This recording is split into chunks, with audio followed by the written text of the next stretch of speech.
여러분, 그 성도와 교회가 가장 많이 사용하는 성경적 단어들이 있죠. 많이 사용하는 단어, 일상 용어에서도 일상생활에서 사용하는 단어들 중에서 샬롬이라는 말이 있습니다. 예수 믿는 사람들이면 샬롬을 다 사용하시고 아마도 뜻이 무엇인지도 다 알 거라고 생각합니다. 샬롬의 뜻은 뭘까요? 평화라고 하는 뜻입니다. 평안이라는 뜻입니다. 그래서 우리가 한때는 만날 때마다 샬롬 하고 이렇게 인사를 하기도 했습니다. 제가 대학 다닐 때 대학생 선교회 있을 때는 항상 샬롬 이렇게 인사를 했었습니다. 그렇게 하면 멋있는 줄 알았습니다. 여러분은 샬롬 하십니까? 요즘 여러분의 생활은 마음과 삶에서 샬롬의 생활을 하고 계십니까? 샬롬의 뜻은 뭘까요? 기본적으로는 평화입니다. peace입니다. peace 이런 겁니다. 전쟁과 다툼이 없는 상태를 말하는 겁니다. 이 사도 바울이 보면 그 피스라는 말을 사용해서, 그러니까 샬롬이라는 말을 사용해서 기도하라고 권면하는 장면이 있습니다. 디모데전서에 보면 주권자들과 왕들을 위해서 기도하라. 왜냐하면 그들이 정치를 잘해야 우리에게 샬롬이 있기 때문이다라고 권면합니다.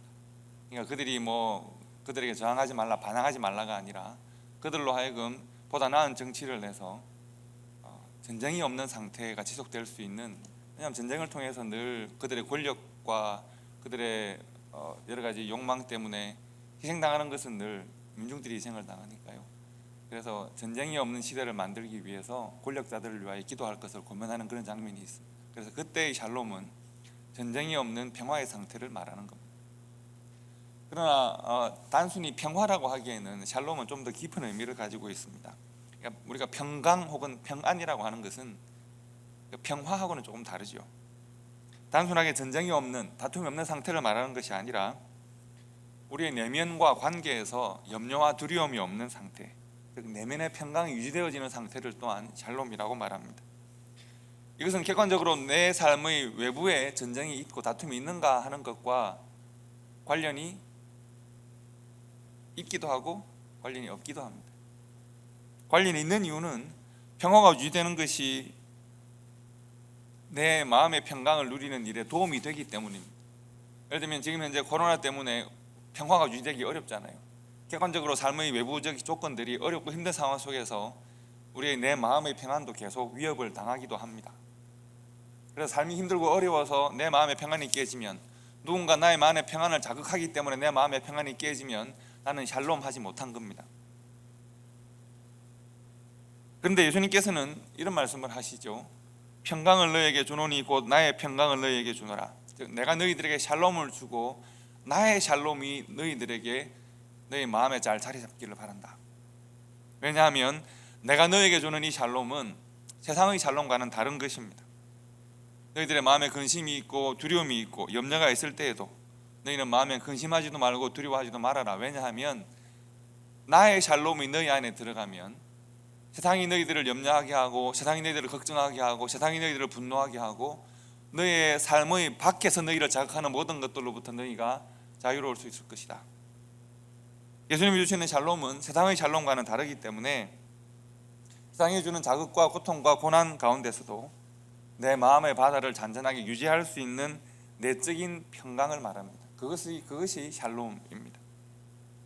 그래서 세상이 나에 대하여 평화하지 않아도 나는 세상에 대하여 평안할 수 있는 것이 샬롬입니다. 여러분 어떻습니까? 이런 샬롬은 여러분의 마음에 잘 자리 잡고 있으십니까? 세상이 나에 대하여 평화하지 않을 수 있습니다. 사람들이 나에 대해서 평화하지 않을 수 있습니다. 그러나 나는 세상에 대하여 평안하고 평강할 수 있는가? 제가 우리 교회 목회로 여러분을 섬기면서 설교 시간에 몇 번 이 주제로 말씀을 나눈 적이 있습니다. 기억하실 겁니다. 십자가에 달린 예수는 평안했을까? 라고 하는 화두를 여러분들에게 드린 적이 있습니다. 십자가에 달린 예수 그리스도, 세상의 모든 갈등과 세상의 모든 분노와 고난의 정점에서 홀로 외롭게 나무에 걸려서 죽음을 맞이하고 온 예수 그리스도는 평안했을까? 예수님께서 예수 그리스도의 십자가로부터 흘러나오는 평강의 강물로 우리를 적시고 계시고요, 우리가 그 평강의 힘을 얻고자 합니다. 그렇기 때문에 예수님께서 내가 너희에게 주는 평강은 내가 너에게 주는 샬롬은 세상이 말하는 전쟁이 없는 상태 그 정도를 말하는 것이 아니라 전쟁과 기근과 고통과 두려움과 염려가 세상 가운데 만연하지만 그러나 나의 평강으로 너의 삶을 새롭게 하고 마음을 새롭게 하고 내게 흘러 넘쳐나는 이 생수의 강물, 샬롬의 강물이 너희들의 생명 가운데, 너희들의 심령 가운데도 그대로 생수의 강물이 넘쳐나는 그런 삶이 되기를 바란다. 이렇게 제자들에게 말씀하시는 겁니다. 세 번째 샬롬은 하나 더 생각해야 될 것은 정의가 실현되는 상황을 말합니다. 정의가 실현되어야 합니다. 불평등하고 정의가 실현되지 못하는 그런 상황 속에서의 고요한 상태는 불평등의 지속, 불의의 지속을 말하는 것에 불과합니다. 예를 들면 한때 팍스 로마나라는 말이 있었습니다. 아마 여러분 들어보셨을 겁니다. 팍스 로마나, 팍스 아메리카나라는 말이 있었습니다. 이것은 뭔가 하면 제국에 의한 평화를 말합니다. 힘에 의한 평화를 말하는 겁니다. 제국이 힘을 가지고 창과 칼이나 말을 가지고 달리면서 전쟁을 만들어내니까 저항하는 모든 세력들을 다 힘으로 억누르기 때문에 더 이상 저항이 없는 상태, 힘으로 억누르진 상태를 평화롭다고 말할 수는 없습니다. 그러나 그것은 눈으로 보기에는 평화롭죠. 1세기, 2세기 로마가 더 이상 정복 전쟁을 그만두고 정복한 모든 지역을 힘으로 다스리는 때를 팍스 로마나라고 합니다. 국가 간의 전쟁이 더 이상 없었습니다. 다만 사소한 반란들을 잘 진압하고 있을 뿐이기 때문에 그때 지중해 주변의 상태를 팍스 로마나라고 합니다. 20세기 후반 미국이 세계를 지배하면서 세계 경찰국가가 되었을 때 팍스 아메리카나라는 말을 많이 사용했었습니다. 성경이 말하는 샬롬은 힘에 의해 유지되어지는 그런 샬롬이 아닙니다. 가장 약하고 연약하고 가장 불평등의 끝에 서 있는 사람들까지도 하나님의 정의가 이루어지는 강물이 흘러서 가장 낮은 곳을 채우는 그런 은혜를 누릴 수 있는 상태, 그 상태를 샬롬이라고 말했습니다. 그래서 아모스 선지자는 오직 공법을 물같이 정의를 하수같이 흘릴지로다 라고 하는 말씀으로 샬롬의 또 다른 측면을 표현하기도 했습니다. 즉 개인의 삶의 정의와 사회의 공적 공의가 함께 이루어지는 그런 삶의 상태를 샬롬이라고 말할 수 있습니다. 오늘날 우리의 살아가는 삶에도 이 샬롬이 이루어질 수 있기를 바랍니다. 네 번째 샬롬은 잘 조화되고 균형된 상태를 말합니다. 이것은 그저 밸런스를 맞추자는 의미가 아니라 삶의 내면과 관계에서 우리가 서로 조화되고 균형되어져 있는 상태, 그래서 나의 부족함 혹은 나의 연약함 이런 것들이 부끄러움을 당하거나 조롱당하지 않는 상태가 되어야 합니다. 나는 이런 부분에 연약하고 이런 부분에 부족할 수 있는데 다른 사람, 하나님이 허락하신 다른 관계 속에는 다른 사람이 가지고 있는 넘치는 부분이나 혹은 장점들이 나의 연약함을 채워서 서로 조화와 균형을 이루되 그것이 수치스럽거나 그것이 우리들에게 약점으로 작용하지 않는 상태를 말합니다. 모든 연약함과 부족함의 간격들을 채우는 하나님의 은혜와 사랑이 있어서 그것이 나에게 잘 채워진 상태를 말합니다. 베드로는 베드로대로 연약하고 야고보는 야고보대로 연약하고 요한은 요한대로 비겁하지만 그러나 그리스도의 은혜가 그들에게 임하여서 그들의 모든 연약함을 채우고 난 다음 잘 조화되어진 상태를 샬롬이라고 말할 수 있습니다. 그래서 샬롬은 이렇게 보편적인 우리가 알고 있는 이해보다는 좀 더 깊은 의미를 가지고 있다고 보시면 됩니다. 여러분, 우리가 오늘 읽은 본문 말씀은 아가서의 본문이고 아가서는 하나님과 교회의 사랑, 솔로몬과 술람의 여인의 사랑을 노래하는 성경인데 왜 여러분들에게 샬롬을 지금 말하고 있을까요? 그런 생각 하셨습니까? 샬롬을 왜 이야기하지 생각하셨습니까? 오늘 본문, 오늘 주제는 샬롬입니다. 제가 여러분과 나누는 이 아가서의 말씀, 지금 오늘 8번째 아가서 말씀 나누고 있는데 기본적으로는 아가서를 솔로몬의 저작으로 인정하는 것을 전제로 합니다. 이런 학자들의 견해가 많기 때문에. 그래서 하나님께서 솔로몬을 통해서 장차 이스라엘 역사에 아가서가 가장 필요했던 때를 하나님께서 준비하셨다고 볼 수 있습니다. 그래서 이 아가서가 가장 필요했던 시기가 있고 그리고 아가서가 필요한 오늘날의 삶을 하나님께서 보시고 아가서라는 성경을 솔로몬을 통해 주셨다고 볼 수 있습니다. 왜냐하면 이들이 아가서를 가장 절실하게 필요했던 시기는, 물론 아가서는 늘 필요한 성경이지만 그러나 가장 절실하게 필요했던 시기는 그들의 삶의 내면과 그들의 사회적 관계 속에서 샬롬을 철저하게 상실한 상태였기 때문에 그렇습니다. 이것이 무슨 말씀인가? 내 삶의 평강을 잃어버린 상태, 하나님과의 관계에서의 평강을 잃어버린 상태, 어떻게 하면 내 삶의 중심에서부터 나의 사회적 관계에 이르기까지 내가 하늘로부터 내려온 샬롬을 회복할 수 있을까를 고민해야 하는 시대를 위한 하나님의 사랑의 노래라고 볼 수 있습니다. 잘 이해가 되지 않으실 텐데 다음 세 단어를 보시면 우리가 함께 생각할 수 있습니다. 솔로몬이라는 단어가 보이시죠? 술람이라는 단어가 보이실 테고 샬롬이라는 단어가 보이실 겁니다. 그리고 여러분들의 옷이 보시기에 맨 오른쪽에는 히브리어 원어입니다. 히브리어는 원래 자음으로 구성된 언어입니다. 그리고 필요할 때 모음을 사용하긴 하지만 기본적으로 자음으로 연결되고 그들이 잘 알고 있는 모음을 구성해서 발음을 하기도 합니다. 그래서 지금도 사실은 발음에 약간 혼란이 있긴 합니다. 자음으로 구성된 단어라는 것을 기억하시고 한번 오른쪽부터 왼쪽으로 읽습니다. 일반적으로 왼쪽 오른쪽으로 읽잖아요. 그런데 히브리어는 오른쪽에서 왼쪽으로 읽는 그런 단어, 그런 글자입니다. 잘 보시면 이렇게 동그랗게 해서 이쪽으로 사선으로 된 글이 하나 보이시죠? 알파벳이 보이시죠? 그 다음에 이렇게 굽은 것이 하나 보이시고 미음처럼 보이는 단어가 하나 보이시죠? 그것이 샬롬입니다. 솔로몬이고요, 술람미입니다. 한국말로 해도 샤와 혹은 솔과 술과 리얼이 들어가는 것과 미음이 솔로몬, 술람미, 샬롬 비슷하죠? 보이십니까? 왜 이 말씀을 드리냐면 기본적으로 이 세 단어는 같은 어근에서 나온 단어입니다. 솔로몬과 술람미의 어근은 샬롬입니다. 즉 솔로몬과 술람미는 어떤 뜻의 단어일까요? 그러면 샬롬이라는 뜻의 단어입니다. 솔로몬과 술람미는 실은 같은 뜻의 다른 표현입니다. 그러니까 우리가 이렇게 보시면 됩니다. 솔로몬은 남자 이름, 솔로몬의 남자 이름을 여성화하면 술람미가 된다고 보시면 됩니다. 예를 들면 이런 거죠. 마이클 하면 남자 이름입니까, 여자 이름입니까? 마이클 하면 남자 이름입니다. 근데 미셸 하면 남자 이름이 여자 이름입니까? 여자 이름이죠. 미셸은 여자 이름입니다. 같은 어근이라는 말이죠. 우리가 아는 빅터 이러면 빅터, 승리라는 뜻을 가지고 있는 빅터라고 하는 이름은 남자 이름이죠. 근데 이 빅터라는 이름 여자 이름을 쓰면 무슨 이름으로 바뀌죠? 빅토리아 하면 여자 이름으로 바뀌는 것 같은 이치입니다. 그래서 솔로몬의 여성형으로 솔로몬을 바꾸면, 즉 평화라고 하는 이름을 샬롬이라는 뜻의 이름을 솔로몬에게 주었는데 솔로몬의 이름을 여성으로 바꾸면 술라마이트가 된단 말이죠. 그래서 같은 뜻이라고 보시면 됩니다. 다윗은 자신의 아들에게 이름을 주면서, 가장 사랑하는 아들이죠, 이름을 주면서 솔로몬이라고 줬습니다. 솔로몬은 지혜가 아니라 평화라는 뜻, 평강이라는 뜻입니다. 샬롬에서 온 단어입니다. 왜 그러면 다윗은 아들에게 솔로몬 이름을 줬을까? 이해되는 측면이 있지 않습니까? 다윗은 평생 전쟁으로 얼룩진 삶을 살았습니다.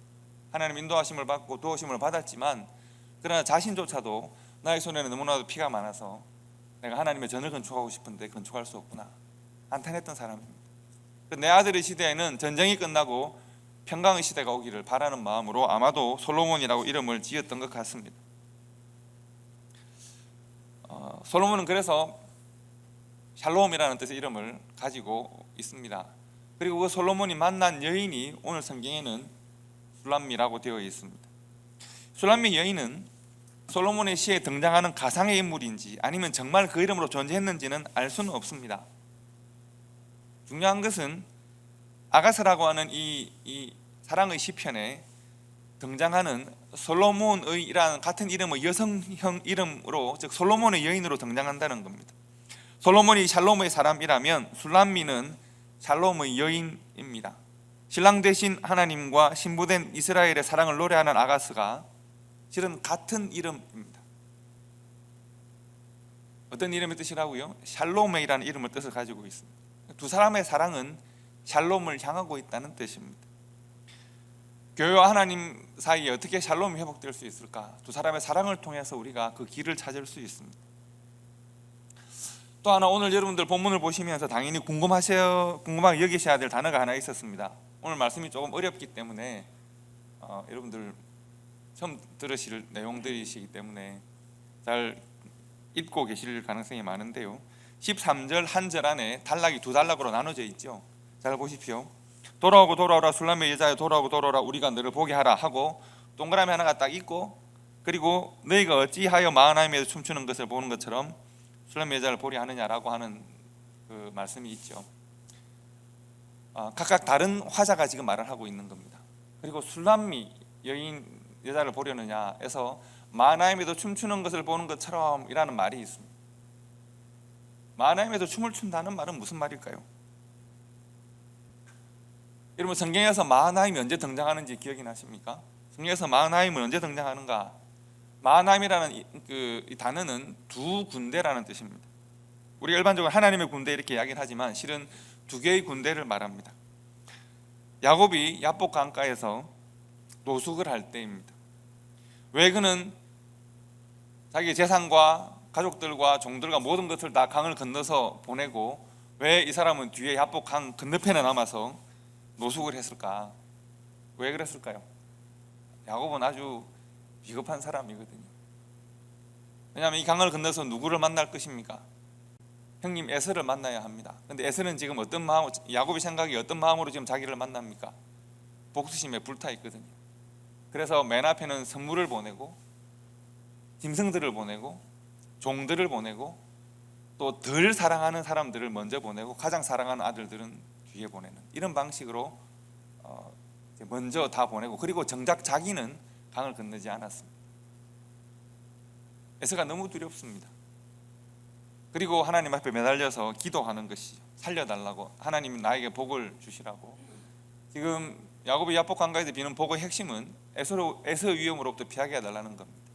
과거에 내가 잘못했는데 하나님 내가 회개합니다, 자복합니다가 아니라 이 위험을 피하게 해달라는 겁니다. 야곱은 참 힘든 사람입니다. 그가 힘든 일을 만난 이유는 과거의 그의 잘못 때문입니다. 그가 뒤로 돌아갈 수 있는가? 그러면 야복강을 건너지 말고 다시 돌아가지. 돌아갈 수도 없습니다. 왜 그렇습니까? 이미 뒤에도 삼촌 라반과 이미 관계가 다 틀어져 버렸습니다. 삼촌 라반과 그 아들들, 즉 자신의 아내의 형제들이 한때는 자기를 죽이겠다고 달려왔었고 화해를 하긴 했지만 다시는 서로 만나지 않는 화해를 했을 뿐입니다. 적대감이 그대로 남아 있습니다. 다시 그 땅으로 돌아갈 수 없습니다. 뒤로 돌아갈 수 없고 앞으로 전진할 수 없는 상태, 이것이 야곱의 상태입니다. 그런데 하나님께서 그때 야곱을 만나 주십니다. 하나님의 사자를 보내주셨는데 야곱이 하나님을 만나고 난 다음, 내가 하나님의 군대를 만났다, 내가 지금 이 하나님을 만난 이 군대를 만났다, 이 장소를 마하나임이라고 하겠다, 두 군대라고 하겠다고 말합니다. 한 군대는 나의 뒤에서부터 나의 살아왔던 과거의 삶으로부터 나를 막아주고, 한 군대는 내가 전진할 때 그 위험으로부터 나를 막아줄 것입니다. 생각해 보면 야곱 같은 사람은 좀 벌을 받으면 좋겠습니다. 그런데 하나님께서 야곱을 여전히 품으시고 사랑하십니다. 야곱은 참 비겁하고 못난 사람입니다. 그의 과거의 잘못으로부터 회개하지 않는 사람입니다. 돌이키지 않는 사람입니다. 그런데 하나님께서 여전히 그를 사랑하십니다. 왜 그럴까요? 그 사랑의 이유는 야곱에게 있는 것이 아니라 하나님에게 있습니다. 하나님께서 그 조상들과 더불어 하셨던 언약에 있고, 하나님께서 그 마음에 품으신 구원의 계획에 하나님의 사랑의 이유가 있습니다. 하나님께서 아브라함과 이삭과 야곱의 후손을 통하여 메시아를 보내실 하나님의 구원의 계획 가운데 야곱이 그 정점에 있기 때문에 하나님께서 그를 사랑하고 품어주십니다. 아가서가 말하는 마하나임의 춤은 바로 야곱의 춤입니다. 야곱이 지금 기쁨의 노래와 춤을 추고 있습니다. 왜요? 또 내가 어려움을 피했습니다. 또 내가 하나님의 긍휼함을 만나고 하나님의 자비하심을 또 만났습니다. 또 내가 구원을 받았습니다. 야곱 자신도 압니다. 내 삶의 나의 선택의 결과는 늘 복수로 내게 다가옵니다. 나는 참 어리석은 선택을 했던 사람입니다. 그런데 하나님께서 나에게 피할 길을 주십니다. 하나님의 은혜의 결과입니다. 나를 보호하고 인도하신 하나님, 나는 이 믿음으로 내가 살고 있다는 것을 압니다. 여러분, 내가 잘해서 내가 안전하고 내가 잘해서 내가 보호받는다면 그것은 나의 공입니다. 그런데 야곱은 인정할 수밖에 없는 것이 나의 모든 선택은 복수로 다가와서 내가 위협당하고 내 삶은 위기에 빠질 수밖에 없었는데, 그러나 하나님은 그때마다 나에게 피할 길을 주신다는 말입니다. 내가 연약하고 때로 악함에도 불구하고 나의 판단과 나의 선택이 현재의 나를 공격할 때에도, 나의 과거의 선택과 과거의 판단이 오늘의 나를 공격하고 오늘의 나의 선택과 판단이 미래의 나를 공격할 때에도 하나님은 함께 나와 함께 하시고 나를 보호하신다. 이것을 노래하는 것이 마하나임의 노래요, 이것에 감사하는 것이 마하나임의 춤입니다. 지금 아가서 6장 13절에서 어찌하여 마하나임에도 춤추는 것처럼 술람의 여인을 보려고 하느냐, 이렇게 말하죠. 술람의 여인은 야곱이 마하나임에서 구원을 노래했던 것처럼 지금 술람의 여인 또한 그렇게 하기를 원하느냐를 묻고 있는 겁니다. 그리고 그렇게 하기 위해서 술람의 여인에게 돌아오고 돌아오라, 돌아오고 돌아오라, 이렇게 말하고 있습니다. 여러분, 제가 아까 아가서가 가장 필요한 시대가 있다고 했습니다.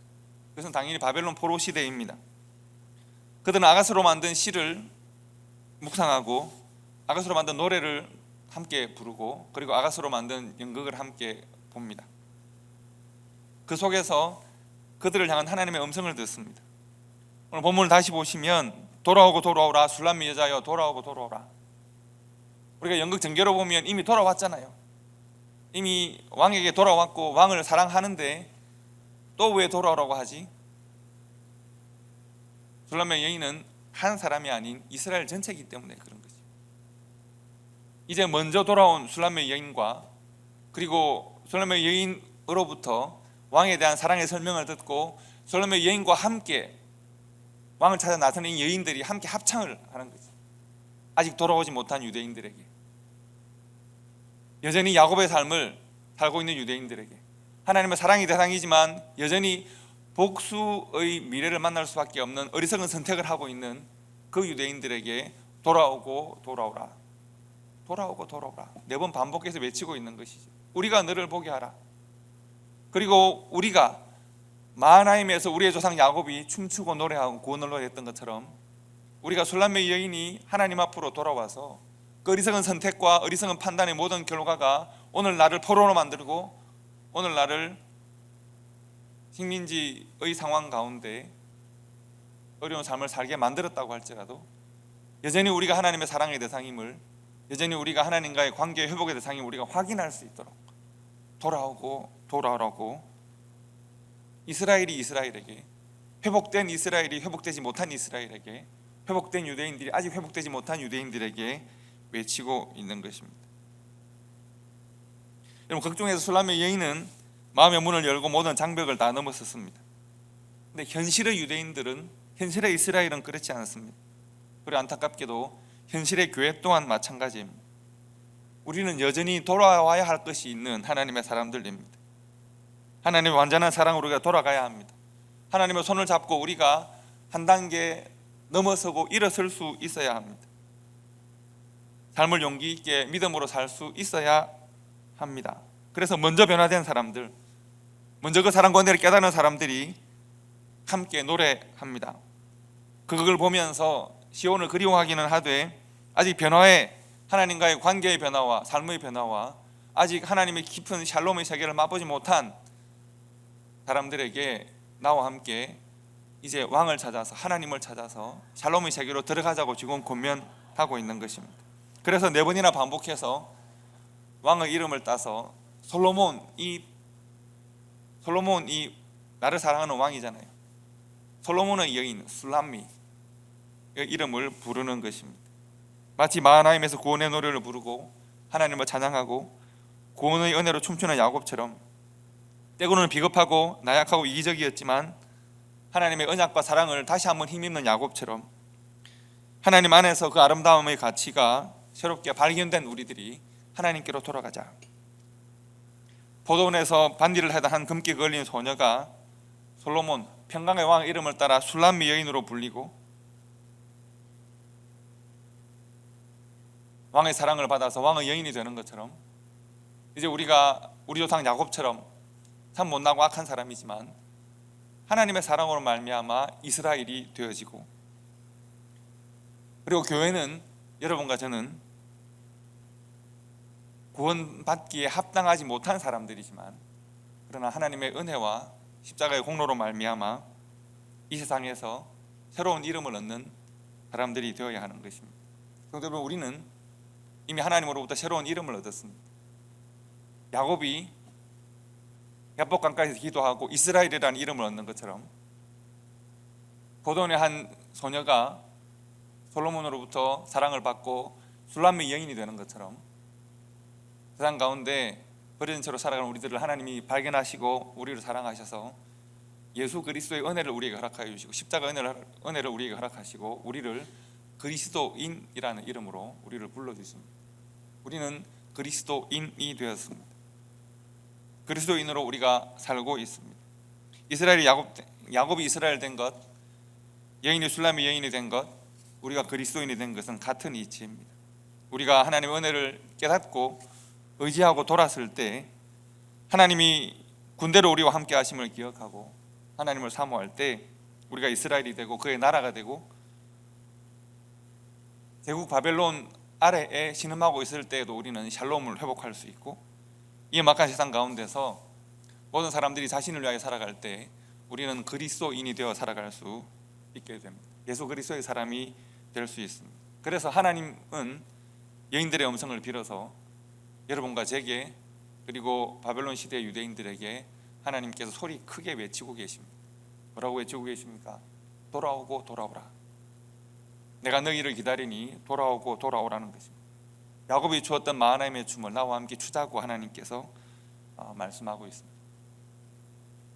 여러분, 혹시 눈치채셨는지 모르겠는데요, 술람미라고 하는 이름, 술람미라는 이 이름은 6장 16절 본문 말씀을 보시면 돌아오고 돌아오라 술람미 여자야 라고 부르잖아요.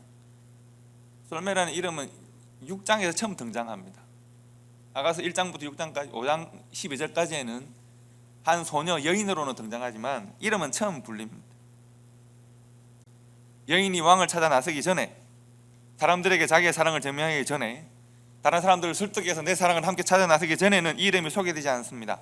그런데 드디어 이 여인의 이름이 소개되되 솔로몬의 다른 이름으로 소개되는 것입니다. 원래부터 술람미였을까? 당연히 아니죠. 성경은 지금 의도를 가지고 이렇게 기록하고 있습니다. 여인이 왕을 찾아 나서기 전에는 그녀는 왕에게 속했지만 왕은 아직 그녀에게 속하지 않았습니다.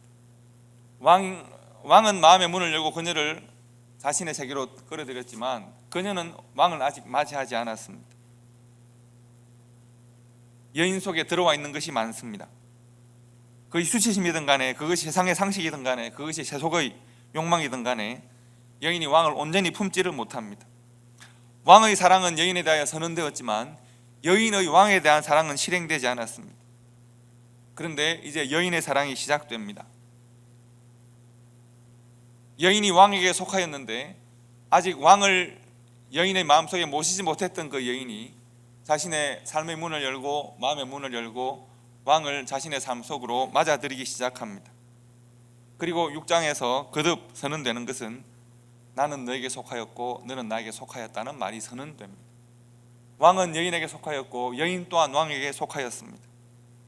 솔로몬과 술람미, 샬롬이라는 이름의 뜻을 가진 이 두 사람의 샬롬의 회복은 두 사람이 서로에게 속할 때입니다.